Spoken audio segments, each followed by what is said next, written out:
Hi friends, I miss you guys so much. We're gonna read chapter 5 of RUMP today. It's called Fluff to Mouse, Mouse to Mice.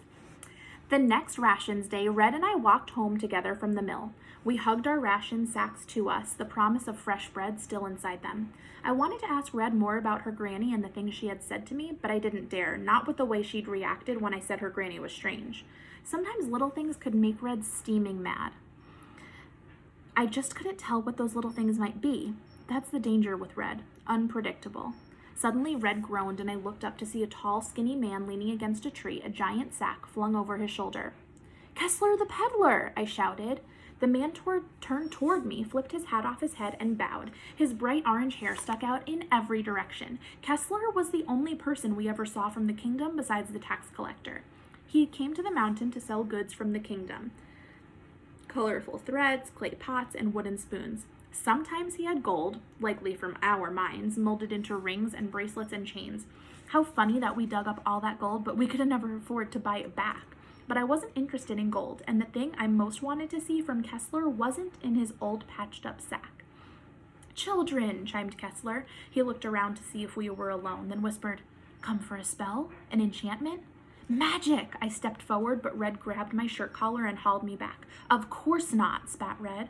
"Speak for yourself." I shook her off. I had heard Frederick and Bruno talk of Kessler's magic. Nothing like a witch turning someone into a toad or making a storm, but he could touch fire, make things disappear, or turn one small thing into another. That's what I wanted most, to see him turn one thing into something else. "Only cost you a scoop of grain," said Kessler. I hesitated. Gran would be furious if she knew I'd traded even a tiny amount of our food for a magic trick. We had so little to begin with.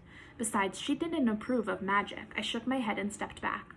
"Oh, come on, just one scoop. You won't starve for it. Bet you haven't had much fun in weeks, all that digging." Kessler gave a feeble smile.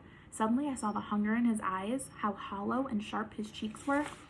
He must be even hungrier than I was to sell a magic trick for a scoop of grain. Was I that hungry to see the magic? "Can you turn one thing into another?" Of course, he wanted me to come closer. "Don't, Rump." I turned to see Red standing with her arms folded around her rations, glaring at Kessler. Kessler frowned. "There's no harm in it."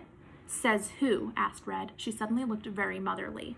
"Last time you came, you set Gus's hair on fire." "Well, that was a bit of a... And remember Helga and her wart?" "Purely coincidence," said Kessler, cutting her off with a nervous laugh. He reached into his pockets. "Look, see, no fire, no warts. I will simply turn this bit of fuzz into... a mouse! A mouse!" He waved a tuft of lint in front of my face. Could he really turn it into a mouse? Gran told me a story of turning mice into horses and a pumpkin into a golden coach. Wouldn't it be fun to see a bit of fuzz turn into a live mouse? "Rump," said Red through gritted teeth. "No." I ignored her. It was just a scoop of grain. Gran would hardly notice, and I'd skip breakfast in the morning. That was fair. I opened my ration sack, and Kessler whipped a tin cup from his pocket. He quickly scooped out a heap of flour and then pocketed it again. My stomach clenched. I'd have to skip 3 breakfasts for that. Red clucked her tongue in disappointment. "And now," said Kessler, holding out the piece of lint, "I shall turn this piece of fuzz into a mouse." Kessler cupped the fuzz in both hands and brought it close to his face. He muttered some words, and his eyes got big and glassy. The fuzz started to tremble and swell. A tail poked out of one end, and the other end grew ears and a pointy little snout and made a tiny squeak. Last to take shape were 4 small paws and 2 beady black eyes. A mouse! He had turned the fuzz into a mouse. "Did you see?" I said to Red, pointing to the mouse. "I saw," she said grumpily. I smiled up at Kessler. He smiled back and put the mouse in his vest pocket. "Next time, maybe I'll turn the mouse into a cat." "Eep, eep." We looked down to see another mouse scurrying toward us. Then came another and another. "Eep, eep, eep." 6 mice were skittering over Kessler's feet. "Well, look at that." He pulled the mouse out of his pocket. "They've come to greet their new friend. Isn't that magical?" I started to nod in agreement, but then I heard a strange noise, a pattering like rain, and also a distant squeaking like a flock of birds taking flight. The sounds got louder. "Here it comes," said Red. Kessler's eyes went wide. He held the mouse up and stared at it. Oh my. Then came the explosion, an explosion of mice. Hundreds of mice poured from trees and holes in the ground, through windows and under door cracks. Screams and shouts echoed throughout the mountain.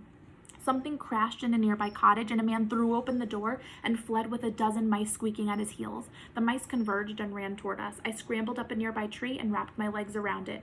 Time to go! Kessler hitched up his pants, flung his sack over his shoulder, and ran, mice trailing in his wake.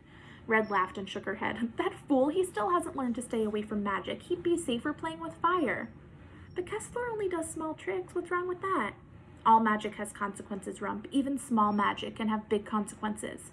If he had turned it into a squirrel, would all the squirrels have attacked? Something entirely different could have happened. Something even worse, like maybe he would have grown squirrel teeth. Red stuck out her teeth and wiggled her nose. I laughed. Red dropped her squirrel face so she looked grave and grim. For your food, Kessler takes the risk. But one day it will catch up to him. He might not even get to eat that food before the mice do. I felt annoyed. What made her think she knew everything about magic? Well, I thought it was brilliant. I should have paid him more, I said. Why? He got rid of all the mice in the village. Red stared at me, then shook her head and walked away. If I could, I would do magic. I would change lots of things for good, like make myself grow or turn fuzz into food. I'd put more gold in the mountain. That bit of magic made me hungry for more.